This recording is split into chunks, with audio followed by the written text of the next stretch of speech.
Tandaan mo, walang deadline ang paghilom. Dahil ikaw ang magdi-decide nun.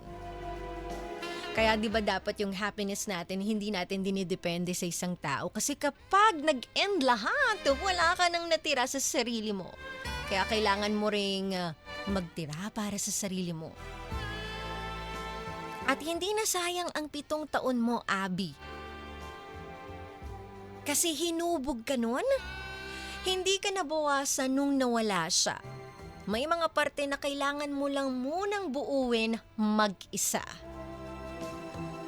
And darating yung araw na yung alaala niya hindi na masakit. Peaceful na, may peace of mind ka na.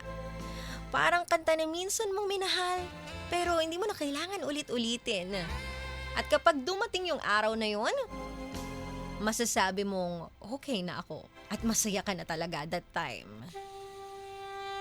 And to Abby, at para sa mga ka-vibes natin, nahihirapan na feeling nila dahil nag-end yung relationship nila, feeling nila, hala, paano na ako? Mag-grow pa ba ako, DJ Main? Of course!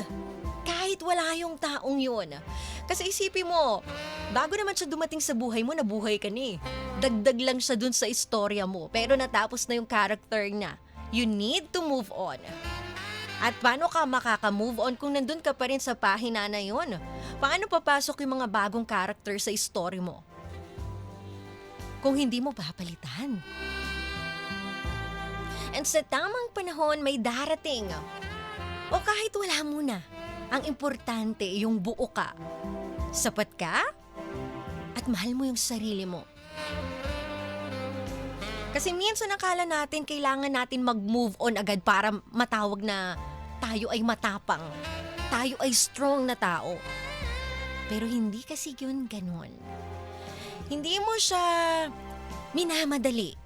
Ang puso hindi naman yan nauutusan agad-agad. May mga gabi talagang mamimiss mo siya, yung taong yun. And hayaan mong ma-feel yun. Hayaan mong maramdaman yun. Hayaan mong isang araw, ubos ka na, wala ka nang maramdaman. At kung may mga araw na okay ka tapos biglang maalala mo yung mga past ninyo,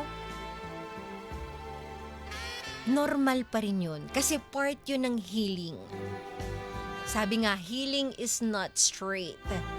Paikot-ikot yan, pabalik-balik yan. Pero ang importante, umuusad. And you need to feel the pain to be healed.